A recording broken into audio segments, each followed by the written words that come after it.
friends, and welcome back to Market Shares. I'm your host, Tony Blodgett, and today I have a good friend, a colleague, a coworker, and someone that really is like a brother to me, and who I've gotten to know very well over the last 10 years.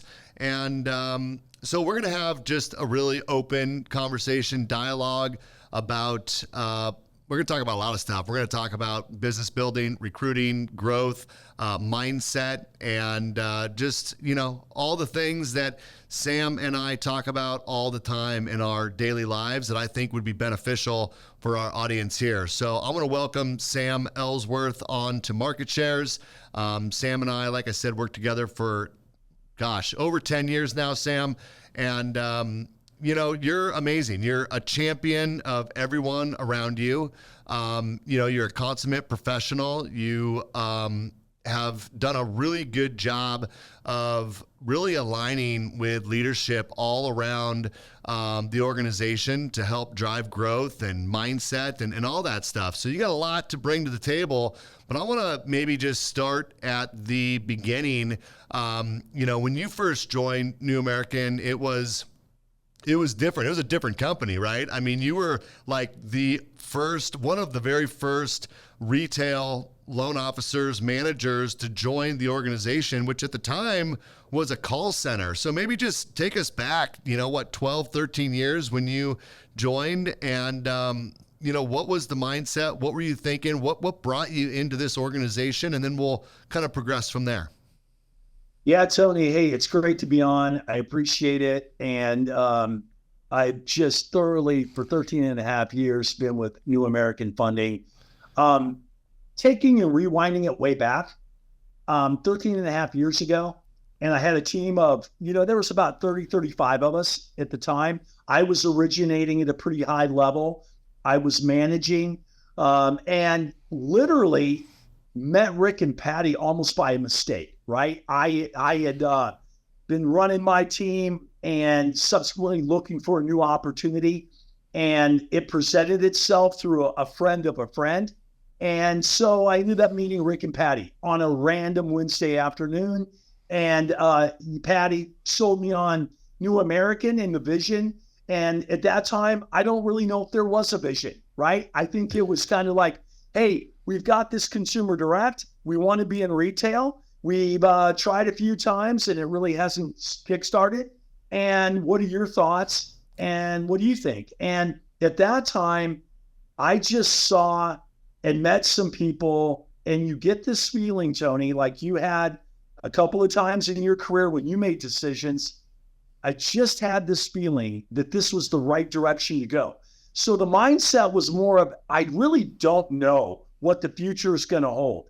And there's not some playbook. There wasn't some big design of where this company's going to go.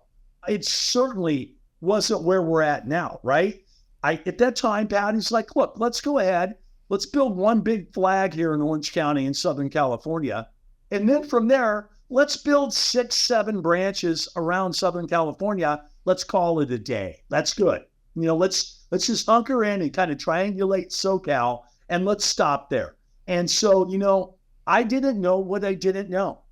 I just knew I was at a place in my life where I wanted to change. I was tired of the same old, same old. I wanted a different challenge. I wanted a different stage. I wanted to challenge myself at a different level. I had no idea about climbing the corporate ladder, nor did I really even want that. I just knew I wanted to be a part of this. And so I joined and we started working, and kind of things took on a life of itself. But I just knew, Tony, I told you the story. I was sitting at a dinner with my old company, and literally during the dinner, I had an epiphany that the next day I'm out. I got to change. Something's got to be different. Is this as good as it gets? And so my mindset was just, it's time. Kind of what I call, and when I talk to people, they have that aha moment in their life, right? And they say, you know what, there's something different. And so that became New American 13 and a half years ago. So mindset was just the willingness to walk through a door of some new challenge, have no idea what presented itself, what was going to turn out, what was going to happen, I didn't really care. I just knew that I wanted to go through that door, and I put some faith into the future, and the rest is history. Yeah, no, I love the story, So, like when I first started, it was over 10 years ago. I came on, regional, Pacific Northwest. You were my boss at the time. And, I guess I want to understand how things have evolved for you, right? I mean, I remember sitting there one day, we were out to dinner, and, I really think of myself as like a hardcore, like mortgage geek, right? I'm like a mortgage practitioner. I got my CMB. I'm like, I know this industry inside, backside, front side. And I remember talking to you one night, and I'm like, Sam, and we might have had a few cocktails, and I was like, I'm a hardcore mortgage banker, and you were like, yeah, that's cool. Like I'm not necessarily that, I mean, I got other strengths, but you got those strengths. And look, I always felt like you always encouraged me to grow within the organization in whatever direction, I needed to do. And you never took on this ego of like, well, but I'm your boss. So, like it was just never that relationship between us. And it seems like it served you very well to recognize that, different people have different plans and that they want to go on. And you seem like the kind of person who will champion whatever's in someone's heart and help them achieve that. And then you'll kind of roll with the changes. I mean, you've really evolved over the years that I've known you, but always with a super positive attitude. How can I help? Where can we fit in? Where is my skill set best leveraged within the organization, and like put me there, So maybe talk a little bit about that mindset. I mean, I know that you were a big sports guy. Is this kind of like, hey, where do you need me, coach? I'm going to do, I'll go catch balls if you need me to catch balls, or I'll go tackle guys if you need me to tackle guys. I mean, has that always been kind of your mindset, or what's your approach to leadership? Because it's unique in this industry, and it's always felt so supportive to me. But yet also, you're always going to look out for yourself, make sure, you're accomplishing your career goals as well. But it's a unique mindset. I don't know. What are your thoughts on that? Well, I mean, first and foremost, that's an incredible question. I mean, literally, I could have thought of 100 questions that you might have rolled at me today. And you and I keep it real. I remember that dinner. I remember exactly where we were at downtown Seattle. And, you were talking and look, when I met you and I saw you, I mean, you ooze mortgage banking. I mean, literally, I'm not going to sit there and, as we're going back and forth, I looked at you and I saw a leader automatically. I saw something right away. I'm very intuitive. You got to be able to, assess, evaluate. As a leader, I was never your boss, but that conversation, I knew how granular and passionate you were about mortgage banking. And I love being in mortgage banking, right? And at the end of the day, we say this to everybody all the time. Whether they listen or not is yet to be determined in conversations. But you've got to leverage your strengths, not your weaknesses. You got to find your lane. And when you find your lane, you stay in your lane and you accelerate at that lane. Drop the ego. Rick Arviello told me one time in a conversation, as you grow in your life, you grow personally, you grow professionally, you grow vertically. It's not a vertical silo. You grow up, you grow out. You're going to need people to your right. You're going to need people to your left. You're going to have people above you. You're going to have people below you. But you can't just grow straight up. And it really resonated to me. And so, part of what I've done with Patty and Rick and being here at New American 13 and a half years is the grass greener?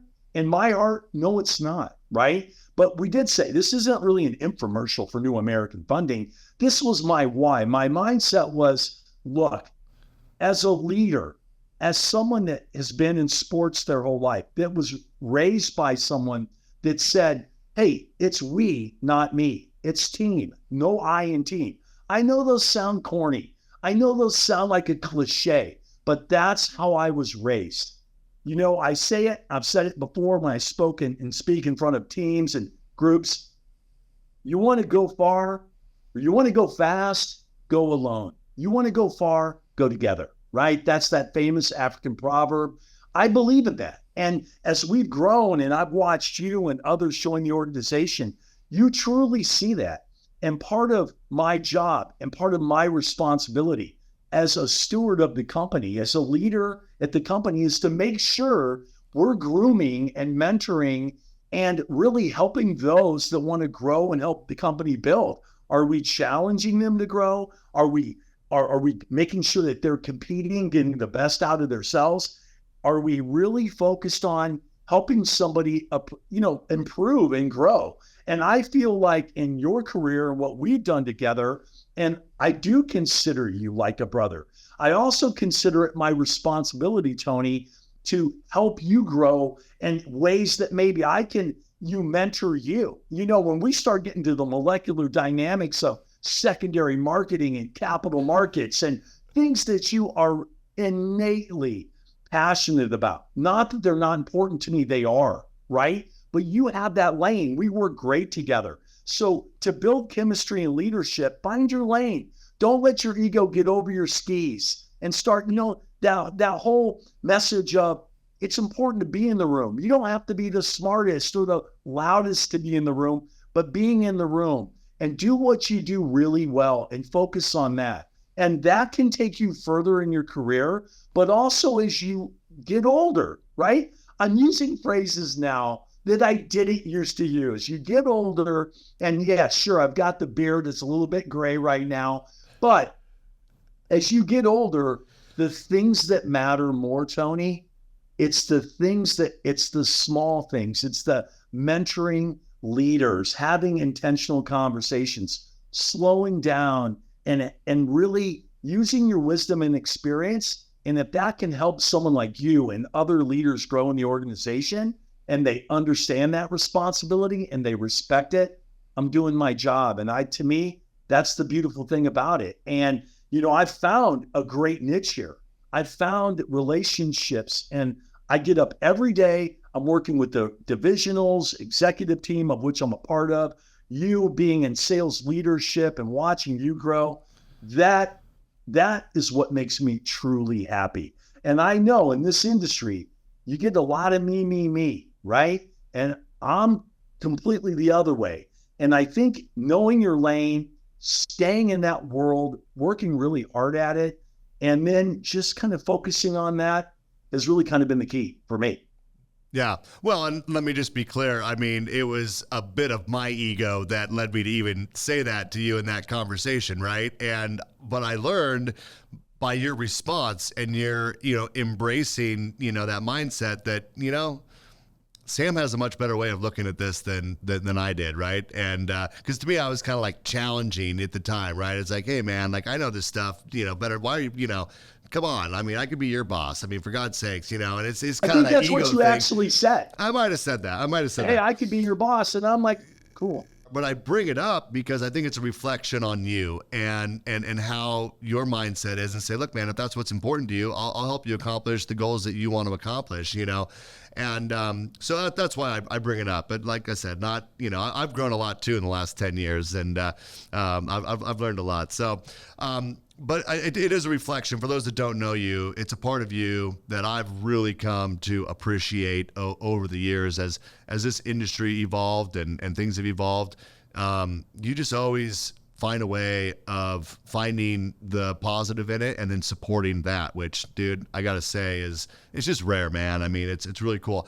Let's talk a little bit about relationship building and recruiting, because, I don't think a lot of people in our industry like to say, well, I'm a recruiter. What do you do? Oh, I recruit people. It's not kind of like this, like we try to act like that's not what we do. But the reality is we work in an organization that has grown. How many employees were at New American Funding when you started? Do you even remember? I mean, couple hundred, right? And now it's, thousands of people. So let's be honest. I mean, we're in a growth organization in an industry where, growth and recruiting is super important. So you recruit a lot. And so I want to talk to you about this because I think a lot of people get hung up on, the recruiting aspect. And, I've had people on here, we've talked about recruiting on the podcast before, but I want to get your take on what it takes to be effective at recruiting. I think I know where you're going to go with this, which is, really on the relationship side of it. But man, you have people all across the country that know you, respect you, people that are reaching out to you about potentially joining the organization. I mean, how did you build that network of people, and what's your mindset when you meet someone new, about, obviously you want people to join, but it seems like you focus on the people first. And if it's a fit, then that'll come up later. I mean, is that how you see it, or what's your mindset around recruiting when you meet new people, and how have you built this network across the country? Well, that network is year over year, month over month, year over year of traveling in market. Literally it started Southern California, then it was California, then it was the West Coast, then it was the Western US, then it was the US and what have you. So, you're getting out there, you're meeting people, you're networking, you're at events, you're doing everything, right? But I've always approached it differently. I'll say this to our national recruiting team and our great team there, our divisionals, our regionals. I'm someone that's like, man, when you're talking to someone, just don't make noise. Don't be a disruptor. Don't be a noisemaker. Be intentional. For goodness sake, study the opportunity, study the candidate, listen to what they're doing, do your homework, get to know them. You certainly got to build relationships too, right? But you also can be a relationship builder and never be effective at growth, building, and recruiting, right? So let's talk about recruiting and the stigma of that word, recruiting, right? So everyone's out there, recruiting. Well, look, at the end of the day, we're growing and we're building and we're creating and we're strategizing and we're being intentional. But when you look at organizations and you look at different industries, you look at sports, for goodness sakes. So when you want to talk about recruiting, and I'll use a football analogy for you, Tony. When you look at probably the greatest college football coach of all time, Nick Saban. Nick Saban recruited 364 days out of a year, 363, 362, whatever it might have been. So every day he had an intentionality about what he wanted to do and driving recruiting. His top assistants, his coaching staff, everybody recruited, right? So at the end of the day, there's been this stigma. And what I've tried to do, and when I'm working with our recruiting team and I'm talking to people in the industry, is I really try to dial it in and get a strategy involved. We're working on a lot of different things right now, but I think the keys to mine is I built a lot of great relationships over the years. I'm never pressing it. I'm always positioning. I'm always having good conversations. I'm very intentional about my strategy. If we're discussing certain markets and it's a state, it's a market, it's a city, it's an opportunity, I've got short lists of people that I'd love to talk to about that, reaching out to them, talking about opportunity, where their head space is at, what they're thinking. And it's never really pressing it too much. At the end of the day, we have strategy. We have a plan. We're going to be quick, but we're not going to hurry. And I'd like to cultivate. I constantly cultivate no less than a short list of 50, probably 100 at any given time here on my desk, here on my laptop. I've got a rotating around the country of a network that I'm staying in touch with, whether it's on social media, whether I'm hitting them on a text, checking in, we're talking personal stuff. It doesn't matter. I study and follow their companies. They study and follow us. This is dynamic virtual network that's happening all the time. And I know when to tap into it. And as we start growing and building, an opportunity presents itself, I might have a short list of people I want to reach out to, or within our own organization, right? Instead of looking over the fence, kind of dig in. And what we talked about, Tony, is, hey, some of your best opportunities are right beneath or right next to you to elevate them up. So I'm constantly looking at every market we're building, every opportunity. What's the opportunity look like? Who are the players out there that would be compelled to have a conversation? Who do I know? Who are some rising, stars in the industry that might want to have a conversation? And I've just built this network of different layers and groups that I constantly cultivate. And it's a lot like originating with your business partners, your real estate agents, your builders, your professional partners. Same thing I did as an originator for several years. It's the same thing I do now, right? So I've always been really consistent, about that.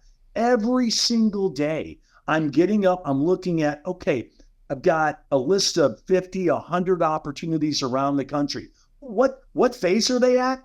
They could be, hey, hit me next year. I've got I'm tied in here till Q2 of 25. So, but I don't forget that. So at the end of the day, it's constantly cultivating, it's replenishing, looking for new opportunities based on strategy and growth on what we want to do and accomplish, Tony, as far as growth. And so, it's really just, I've been building a lot of great relationships. I leverage those relationships. I'm not afraid to ask. And then it just kind of continues to grow a network. And then I built a network of people in our industry that work for competitors. We share, I know you do this a lot. You want to know what's going on at other places too. So you start building a really respectful network that you can talk to and be genuine. And they know you're genuine. They know when you call about an opportunity, you're not making noise, that you're going to be genuine about it. You're going to approach it genuinely, sincerely, and lay it out. And that's kind of been my approach. I can go on and on about it, but it's constant every day. Yeah. So, I mean, so you would say 50 to 100, probably a good number. I mean, you're kind of, recruiting at a national level. Let's say you were coaching a branch manager, type person, or an area manager looking to grow and recruit. Maybe they produce as well. Same sort of approach, you think? I mean, you got to have 20, 30, 40 people that you're kind of always cultivating, keeping in touch with. It's a text here, it's a phone call here, it's a run into them at an event here, they're going to be at. I mean, is that kind of the approach, or what other specific coaching ideas, if you were talking to a branch manager, area manager type person, what sort of advice would you give them about how they can make recruiting go from being maybe something they know they need to do, but it's kind of an afterthought, to making it a priority? Not that it is disruptive to their other business, but how do they elevate recruiting into a priority without being disruptive to the rest of their, ecosystem, the other things they're balancing in their business? Well, look, at the end of the day, it's like anything. If they're originating, they're managing, they're putting out fires every single day. They come in, Tony, we could talk to 10 managers, right? And all 10 of them might do something and manage differently, right? They're managing their flag a little bit differently than somebody else, right? But those that kind of lean into the discipline have success. So you asked about a number, but see, prior to COVID, when everything was kind of brick and mortar, fixed location, geography centric, recruiting was like more of, well, you're in a certain area, so that's kind of my area. And then you do a circumference around that.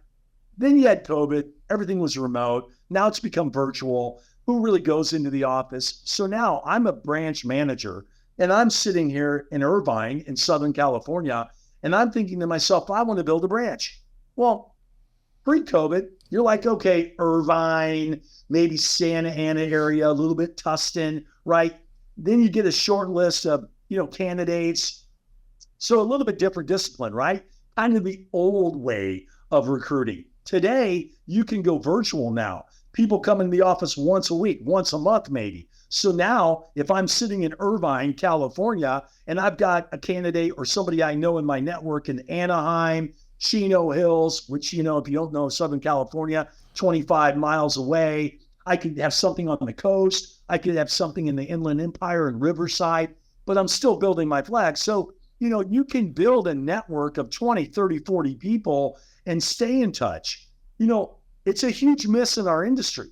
Branch managers get really busy producing. Most 65, 70% produce, right? And most of them are top producers and or close to it. Then they've got their core team. And, what we did is we tried to challenge them a little bit about recruiting one person per quarter, right? That was kind of what we laid out at the beginning of the year. But, they get busy being busy, right? It's like marketing. Why does marketing become the last thing you get to when it should be the first thing that you do, right? So, yeah, I think 2025, are they out there? They certainly are. With all the data and all the information that you can pull up, you can find candidates. Now, what can you do besides building, people in your network that you've seen at events, are they your competitor? Are they not their competitor? How do they view you? Would they actually think about coming to work with, for, and together with you? How are you going about that? See, that's where I see in our industry a big gap where we can coach and help our managers become effective at the discipline if they want to walk through the door and actually do it. Teaming up with a recruiting partner, looking at their market, going, okay, I want a short list of 25 people in the market that I think would be a good fit. And then can you sit down with them and articulate your value add, right? We talk about that all the time. In the recruiting process, if you're a recruit and I have a branch, Tony, and I want you to come work with, together, and for me and be a part of what I'm doing, you're actually recruiting me. I'm not recruiting you. So when you sit down, you're evaluating me. If you're sitting down, do you respect me? Is there likability? You'll have the systems dialed in, operations, all the product, program, price, you name it. We can add 3 more P's to that and go through the whole thing as far as platform, processing, everything to it, Tony. But at the end of the day, people have to really believe that they see themselves working for you as a branch manager, and you can't assume. And so, in the world now that's post-COVID, where it's virtual, I see that as a great opportunity. If you're a branch manager, expand your net, expand. I don't know what the rules of engagement are at every company right now, but if you want to grow a market, I don't see us quelling the ambition of somebody going, hey, I'm here in Irvine and I've got somebody in Long Beach that wants to work in my branch. Who cares, right? They want to work for me. That's the relationship. So, but yeah, I think you have to cultivate 20, 25, 30 names. But, how often are you doing that? What are you doing? Is your social media relevant? Is it real? Is it relatable? Being somebody on social media that does it at such a high level. But yeah, they should have a short list. They should have people that if the time presents itself, if something happens at their company, which we don't wish for, if an opportunity does bubble up, you should be one of 3 calls that they want to make to sit down and have a conversation. So yeah, it just depends. It depends on the market too. Some markets don't have 25 people. Some markets have a lot smaller pool and some have vast pools of opportunity. If you had to guess with your conversations, your outreach to your sphere, let's say, what percentage of your conversations are, hey, I want you to come work with us versus just building a deeper relationship or intelligence gathering or talking about the industry or talking about what's going on, talking about sports, right? Like what percentage of your conversation do you feel like, generally speaking, I know it's going to vary, are you actually like trying to convince someone to come work for you versus relationship building? Do you have any sense of that? Yeah, I would say literally it's based on the opportunity. So if and you've done your homework and this opportunity might be looking for something and or it's been positioned, placed, you've done your homework, you've studied, and you're going into a conversation, it can be more of, Tony, we're looking for an opportunity, or are you looking for an opportunity? We want to build in this market. We think you're a perfect fit. We hear great things about you. Love to have that conversation. That might already been preset with some dialogue and positioning. Now, if it's just cultivating and what I call softening the terrain and going into a state, a city, a market, it's relationship building. I'm doing my homework. I'm studying. Like you could pick any city damn near right now. And I could tell you kind of who's the A-list of people that I'd want to have a conversation with in regards to opportunity. But I don't usually lead with, hey, I want you to come over here and work for us, unless we know that they're out there kind of kicking some tires. They're looking for some opportunity. It seems to be a good fit at the right time.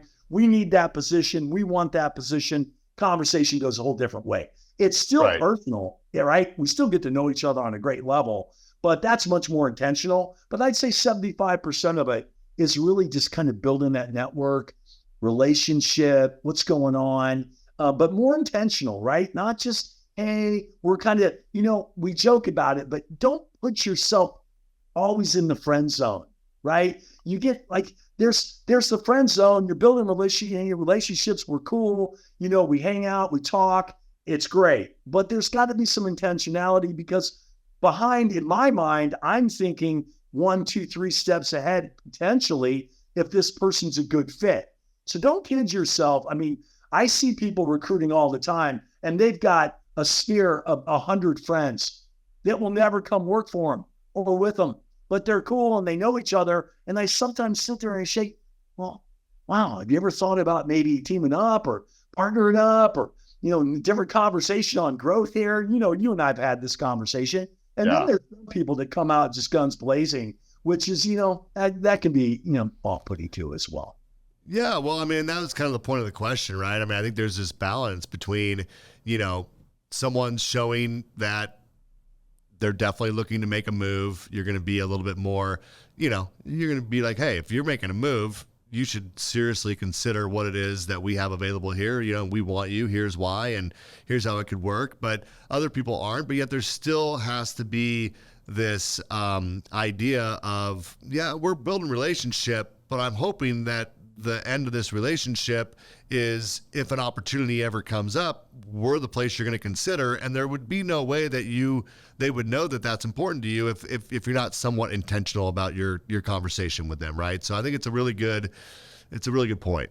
Yeah, that's you hit on something. I just had one recently. Now, I won't name the market nor the person, what have you, but when I met this person, I instantly saw a leader. I saw dynamic leader at a higher level. And we had 2, 3 conversations, and they all went great. We were building relational connection. We were talking some sports and family life. We really, really hit it off. But make no mistake about it. I saw what I saw, and I know what I know. And I'm like, and I even said it, that when we're talking and we were sitting down and we ended up having dinner, we talked about growth, building, the ideas on what that looks like, and what I saw. And I saw that in this person. I basically said, I see you in a year, 2, 3 years, 5 years from now. This is what I see for you. And I just felt it. I know it. You got to trust my instincts on it. But you gotta think you're right when you're picking that quarterback or that leader or that person that you want to grow and build with. So you're making a judgment call, and do you believe it, and do your executive partners see it as well? But you also have to be able to say that. You have to be able to look at somebody in the eye and tell them and say that this is what I see for you. This is something that we could build together, grow together, strategize together. How do you feel about that? Is that what you see in yourself? When somebody asks you, do you see that in yourself? You'd be surprised. Some people step up into that spotlight and want that, and some people kind of fade back, and you can sense it, right? And so you got to have I think as you evolve in leadership, you have to have really good instincts to be able to determine, is this, from a growth perspective, right? As you're growing and building markets or whatever, is this somebody you want on the team? Are they a great fit? Are we a good fit for them? Are they a good fit for us? But you also have to be able to intuitively diagnose it and go, yeah, this makes sense. We want this person. And when you want them, then you actually really build an intentional plan, which I also see is something in our industry we don't do a great job of, really mapping out a plan, sitting down and go, this is what the first 3, 6, 9, 12 months look like. This is what 24, 36 would look like. This is how we're going to get there. We need to do a better job as an industry of that instead of just recruiting people to get them on the boat. And now we got them over here. Great. Let's just hope it works out. Let's sit down and commit to each other and map it out and hold each other accountable. It's hard for people to think 2, 3 years ahead, 5 years ahead. Most people are not. They just don't think that way. It's all about, immediate gratification. What's in front of me today, one foot in front of the other. But the reality is no one's career grew that way, right? I mean, you have to have some vision. And if you can help paint for them what that picture could look like when no one else has helped them visualize that, all of a sudden they start potentially seeing themselves working with you, working for you, wanting to be part of the vision that you've casted for them because no one else has done that. I mean, I love that. I mean, that's a really good point.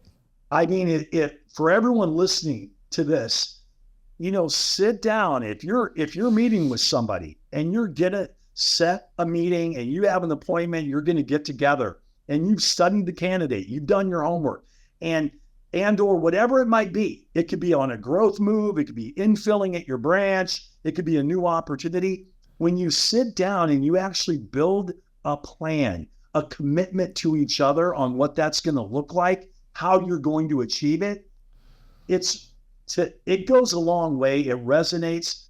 I try to do a really good job at laying that out and then articulating that too. Tony, we've been together for 10 plus years, right? And we've met with a lot of people that want to grow. They want to build. They want.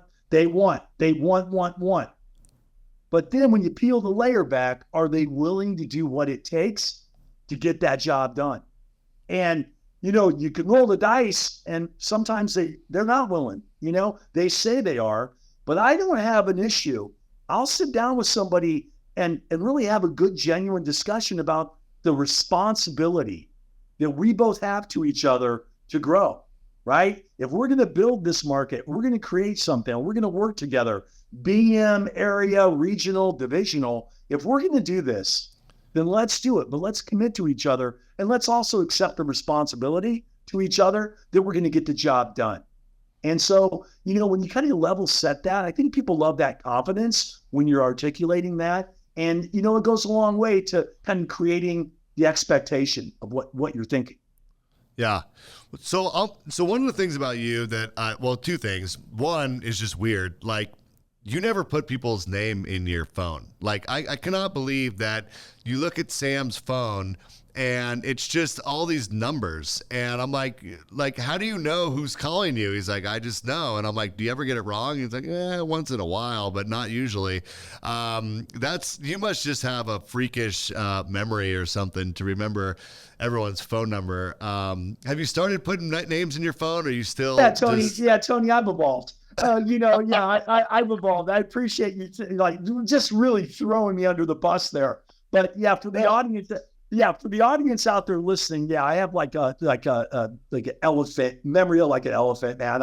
I just remember numbers, names. I mean, literally, I do. I don't, but I do have contacts. So I got everybody in contacts now, and so I'm dangerous. So okay, wow, you've evolved. Wow, what a people are probably going, holy cow, are you kidding me with this conversation right now? But no, I have numbers in there and I'm like, boom, boom, boom, hit it. Oh yeah, that's so-and-so, that's so-and-so. My wife was like, how do you remember that stuff? And I'm like, yeah, I remember that stuff, but I couldn't tell you what I had for dinner last night. So I don't. Yeah, I've seen your phone before, and literally it's all numbers and no names. It's so foreign. I just think it's funny and interesting. But you do have a crazy memory. What I love about working with you is as my scope of responsibility has grown across the country. like every town, every city, and every state. I mean, it's crazy the amount of information that you have. You're like an encyclopedia when it comes to knowing all these markets and their relationship to each other. I mean, my geography is horrible, and so it's always good to have Sam on the call because he knows exactly where all the cities are and all the towns and how they line up and what college football team, they all cheer for and all those stuff. I mean, hey, look, those details are important. That's part of how you build relationships with people because it's so relatable. I mean, when someone feels like their town, their city, something about them, their sports teams, all those things, they might seem like they're not that big of a deal, but I guarantee you it's part of the reason why people are drawn to you because they can feel special when they have a conversation with you because you know about them just by knowing about the things that are part of that part of the country or that state or that city or that college. And I see you do it all the time and you may not even realize it, but I think it really does endear people to you more than you might think.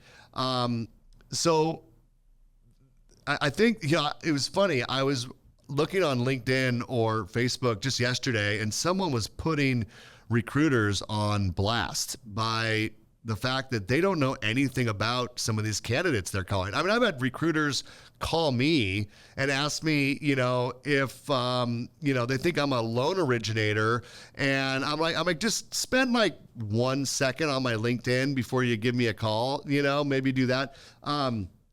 So, maybe speak a little bit about that. You mentioned research, but, I think there's so many recruiters that don't do any homework and then they get caught off guard. And it only takes one or two of those conversations where all of a sudden your call reluctance is going to go way up because you're going to be nervous about, reaching out to someone who's going to put you on blast for not knowing anything about them. I mean, how important is it to know someone's background before you reach out? I mean, Tony, you're hitting on something that's huge. And I say it when I'm speaking to our national recruiting team and even our regionals, divisionals, areas, branch managers. Do your homework. Study.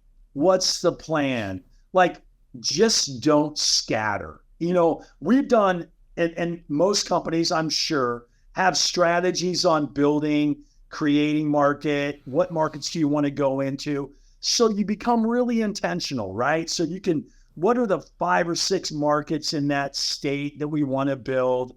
And then look at candidates, be intentional, pull them up, look at social media, pull up data, pull up whether it's production, job history, try to find some connectivity, but do your homework. I say it all the time. Don't be a noisemaker. Don't be a disruptor. Don't just jump out of a plant and, wave your hand over here and try to get their attention. You're just, you're annoying people. They're like blow you off, they hang up. Okay, so if you go into something intentional, you've done your homework, you've studied someone a little bit.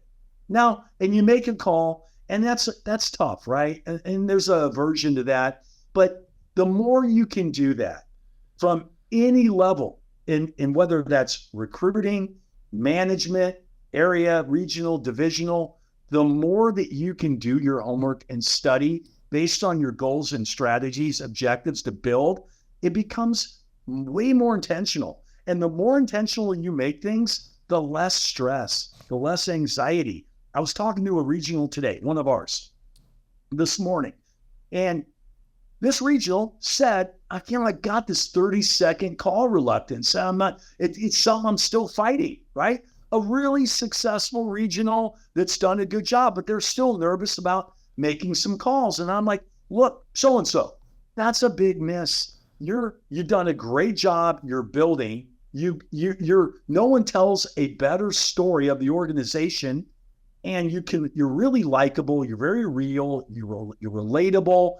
So, but study, if we're trying to build X market, study the candidates that you want to reach out to, learn something about them. And then maybe in that first minute, you find something common that creates that connection that allows that conversation to go into minute number 2 or number 3. Just don't make noise. So many make noise. And now they're using, from technology and strategies there and bots. I got hammered with a bot the other day. A big group of our sales force got hammered with a bot. It was, it's just nothing genuine, nothing intentional, nothing really relational. It was just canvassing, and I thought it was really poor, right? And so, come on now. I get the technologies and AI and things that we need to utilize, leverage, embrace to a point, Tony, I will tell you, we say it, do your homework, study the candidate, be intentional, have a purpose. There's got to be a purpose to the call, right? Not just creating noise. Are you just calling them up to wave your hand and say, hey, come over here because it potentially might be better than over there? That's a waste of time. Yeah. No, that's good. All right. I want to pivot a little bit. I want to talk a little bit about, look, you're a high energy guy. I mean, from the time I met you, you are high energy. You're always like, life of the party. You're very rah. You're just high energy. So, but I also know that, you walk with a limp, you got, bad knees and bad hip or whatever from your football days, but yeah, you wouldn't know it. You show up with energy every day.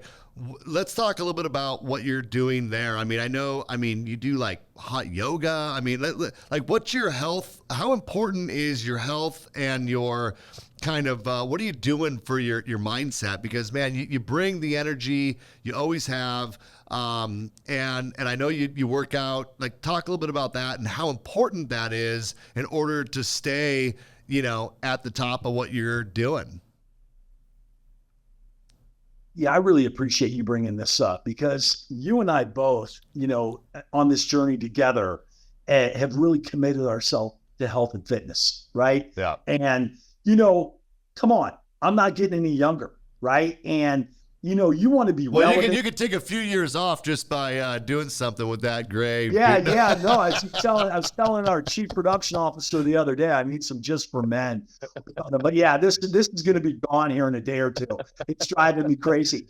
But look, as you get older, you realize what certainly in life, what's your most precious commodity, and that's time, right? And so as you're getting older, you got to take care of yourself. And, you said something earlier, life of the party. Sure. There's a lot of years of having a great time and that's fun too. Right. And there's always a time and place for that. But, in my life right now, the time and place for is commitment 100% to my health and fitness. Right. You go in, you take care of yourself. I work out, 5-6 days a week. You're right. I've got orthopedic, my knees are a little bit jacked up. My shoulders a little bit jacked up. When you play football, I should listen to my parents and play baseball, but instead I played football. I played a position where I didn't avoid contact. I actually sought it out and at a high level. So yeah, I got a lot of bumps and bruises and aches and pains, right? But like I say, and I have tattooed on my arm, Sempre Progretti, which means always forward, is I'm going to get up every day and I'm going to bring it. I'm going to get up every day, regardless of my age. I'm going to work hard. I'm going to try to outwork people half my age. I'm going to show up. I'm going to put the work in, and that's whether it's here or in the gym or, you mentioned hot yoga. Yeah, I discovered hot yoga about 5 years ago. I absolutely love it. It's game changing. I box. I work out 2 days a week, CrossFit. I play tennis. I take care of myself. I'm down 30, 35 pounds. I got 10, 15 more to go. You and I both love this journey we're on as far as health and fitness. And I think that, when your body's healthy, your mind's healthy, and you're a better, look, in every facet. And I kind of feel like I'm kind of going into my Tony Robbins here a little bit, and I don't want to be anyone's guru, but I will tell you, when you take care of yourself physically, then it's taking care of yourself mentally, emotionally, and, to me, spiritually. And those are things now that are they're more important, right? So I travel a lot for work.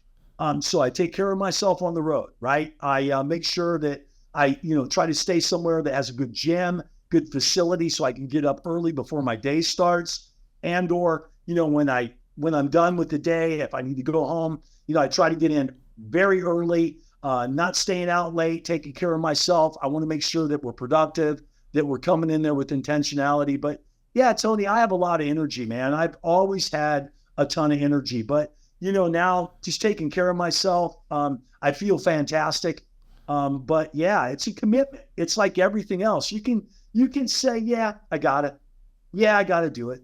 But just take the step, and with change, comes growth. And so that's what has been a big focus for me this year. I know you and I have kind of chatted and talked when we're together back and forth. And, I see what you're doing. It inspires me. Hopefully I inspire you. We got other people on our leadership team that are inspired by it. So, who knows, but it's all good, right? There's a time and place. I've had a lifetime of fun, and I certainly enjoy that. I still have amazing times. But really these new challenges are, and like my doctor said, he goes, Sam, the goal is to get to 90 and feel like you're 60. And so I said, hey, it's pretty interesting. So, I'm young for my age. I continually, I'm going to challenge myself in a lot of new things. I embrace that. There's new challenges I've got, so I get up every day and go, hey, what's new for me? Right. And, part of that too is being around people like you, Tony. You're a big inspiration for me. For 10 years, working together, watching you and your growth and elevation and what you're doing here with market shares, being a leader, inspires me every day, right? And keeps us on our toes. You just can't get complacent. You can't sit back and go, well, hey, we built this thing. It's great. I'm just going to sit back and twiddle my fingers and it's all good. That's a recipe for failure right there. So I'm not going to let that happen. But yeah, Tony, I try really hard to take care of myself. Yeah, well, I wanted to kind of, as we land this plane, mention that because there you go. That helped. I want to mention that because it is a big part. It's a big part of my life. It's I know that it's something that is important to you as well. And I think that anybody who's in this industry who grinds like we do, it's easy to forget about your health. It's easy to participate in all the extracurricular activities that happen in the mortgage industry. It's a highly alcohol laden in industry. Every event tends to be what it's about. And then you think about recruiting and whining, and they call it whining and dining. That it means you're drinking wine, right, all the time. You're taking people out, and that's part of the culture of what we do. And so, if you want to make a change to that and still be highly successful, the reality is you can do that. You can just choose to make different choices. You're still the life of the party as far as you're hilarious. You're a comedian. You're like, you're high energy. You always bring the conversation, and that doesn't change because of, changes you may have made in your life. And so I think it is important, and more people are getting on this mindset. I have a lot of friends at our company and outside of our company, in the industry and outside the industry, that are realizing that, as we all start getting older, we have to make the right choices. I love that. If you could be 90 and feel 60, that's my new goal. I'm gonna that one's gonna stick with me. So I'm glad we brought that up because it's, I think I'd like to see more people in our industry put a focus on health. Some people do, I was late to the party probably, compared to others. But the more we talk about it, the more we make it a point to say, look, this is a priority in our lives, and we're seeing the success and results from it. We can talk about tactics and ideas and strategies to be a good recruiter and build relationships and be a good leader. But this is part of it too, and it's okay to talk about, focusing on your health and your diet. Yeah. Yeah, no, it really is, Tony. And for years, it's something we didn't talk about, right? I mean, we Right. were right there together, and as we were growing and evolving together. But it's pretty cool that we've embraced this together at pretty much the same time. And I have to tell you, I don't want to sound like an infomercial here, but it's game changing when you feel really good and your body's reacting really well and you're taking care of yourself, especially those that travel. If you're traveling, that's exhausting, period, right? Traveling, planes, airports, hotels, you're not sleeping in your bed, you're going to meetings. The worst thing you can do is show up and not be on point, right? And then of course you mentioned whining, dining, diet, all that gets thrown out the window. And next thing your health, and some people have situations that happen and health issues and things of that nature. And, we've been blessed that hasn't happened to us. But I really do think, you want to grow in an organization. You want to, whatever it is you do, right? Whatever industry you're in, and we're in mortgage, and you want to grow and you want to be taken seriously and you want to be that person, or you want to see, then you have to think about and be self-aware. What are other people seeing? When you lose that self-awareness and that becomes something that you're not paying attention to, people are evaluating. They are. You might think that they're, really into it and it's fun and it's all fun and games. But you know what? It's kind of like Post Malone saying, it's funny till it's not funny. And so at the end of the day, that's kind of what my advice to some young leaders are, that want to come up in the industry is, look, I'm not telling you got to be, Dudley Do-Right, super clean, have your fun, but understand there's a responsibility. And that's really, really important. And so that's part of, what we're evolving as leaders too, is understanding, setting the right expectation, setting the right image of what a leader is in your organization goes a long way. I see so many people that don't do it. They don't set the right expectation. They're not the right role model. They're not being the right role model, right? And I think it's important that you are the right role model, that you lead by example. And it doesn't mean, your choices and decisions, but you have to accept the consequences of both, right? So, it's what discipline is. I've heard this spoken at a conference. What's discipline? Knowing what you should do and making sure you do it.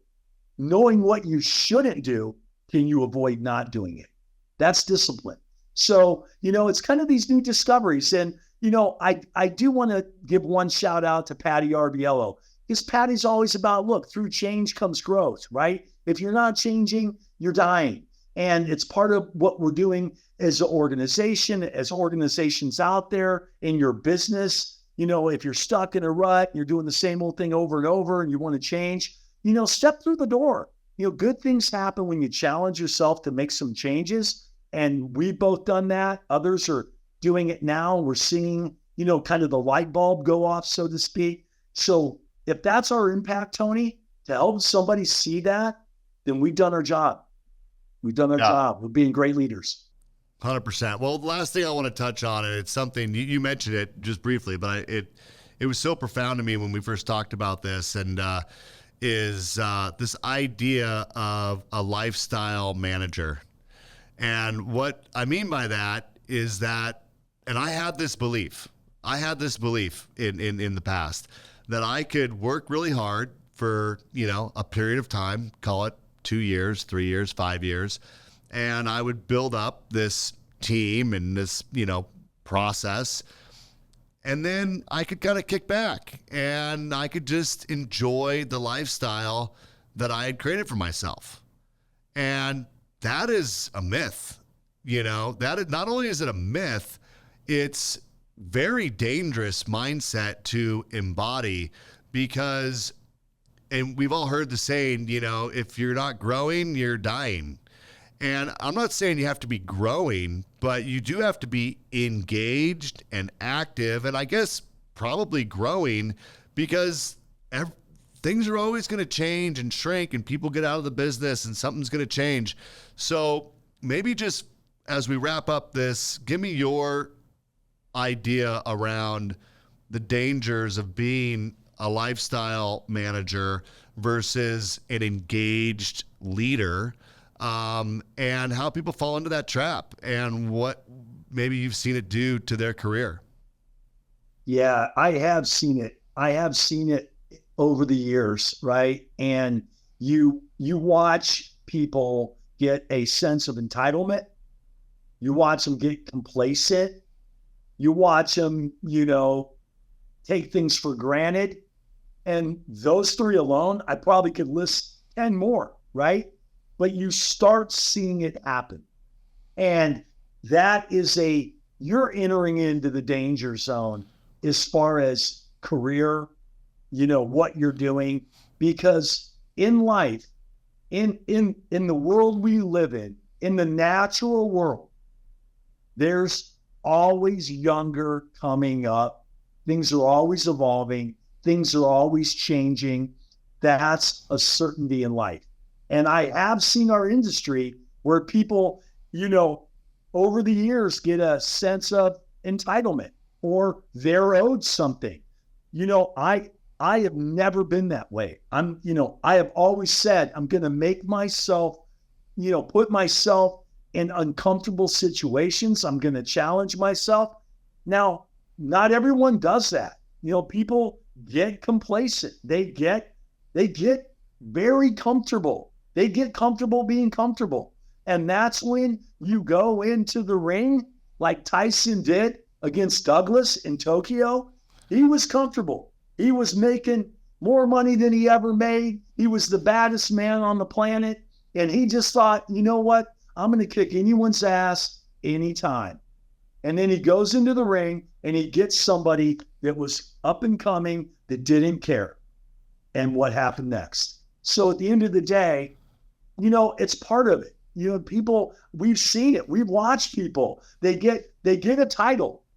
I've watched titles destroy someone's drive, where the real game changers, a title just accelerates their drive. It just makes them, okay, if I got a D or an R or an E or whatever in front of my title, you're going to be held to a higher standard. You're going to play at a higher level and a higher frequency. That's what we're going to expect. And you've got to embrace that. And some people do. And when they do, they shine, they grow, they build, they mentor, they lead, right? They become you. They become you, Tony. And instead of sitting back going, well, I'm owed something. That, in any industry, shelf life on that and or diminishing career, frustration, upset, all the emotions can come into play there. So, Look, enjoy the fruits of your labor, but don't sit back thinking that you got it all dialed in, because, just around the corner, here comes somebody else. So, you got to continually challenge yourself. And I think that's what we do. You and I are doing it right now, just continually challenging ourselves in different ways outside of doing, mortgage. But, that's kind of my mindset. And sadly, I've watched some careers just kind of go by the wayside because you think you're owed something. You have a sense of entitlement instead of just, look, today I got to get up and make some good things happen. Yeah. Well, we're gonna end it on that, Sam. You and I could talk all day, but yeah, we're gonna leave it there. And I hope people maybe go back and really listen to what Sam just said, because I see a lot of people, there's no coasting. Unfortunately, there's no coasting. It really pissed me off when I first heard him talk about this. I'm like, what do you mean? Like, I built this. Now I get to kind of live inside of it. Yeah. Guess what? It's not the way that it's going to work. You got to keep driving every single day. So, Sam, look, I appreciate you being open and sharing, on this. I think that your story is great. And I think people that, that don't know you should get to know you a little bit more. I think you got a lot to offer, to everybody, that you come in contact with. I've really valued and appreciated how you've supported me over the years. Like you said, sometimes, we're, you're above me. Sometimes we're beside each other. We're in the trenches working together. It never mattered. It never mattered. And I love that about you, brother. And thank you for all that you do and what you've accomplished. And I'm looking forward to many more years of your friendship. And I hope that people took something away from this conversation that they can use in their business to help take themselves to the next level.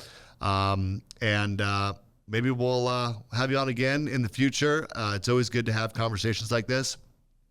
For those of you in the listening audience, market shares is about a wide spectrum of things that we talk about. All of it, mostly mortgage and real estate related, some of it about the market, some of it about relationships, but all things I hope you can take from. But in order for this, podcast to grow, people got to know about it, and so I would appreciate if you let people in the industry know. We have new episodes that come out every single Friday, and we mix it up. We mix up interviews and content and sales strategies and all different stuff. But there's not a lot out there in the mortgage space. It's kind of a niche kind of a thing. So if you're in the mortgage space and you know somebody that you think would get value from the conversations we have here, please share market shares with them. Obviously, if you subscribe to the channel, you'll see our new episodes because they drop every single Friday at 10 a.m. Sam, thank you for your time today. To our audience, thank you for your time and participation in either listening to this on one of our podcast platforms or watching it on YouTube. And until next time, take care.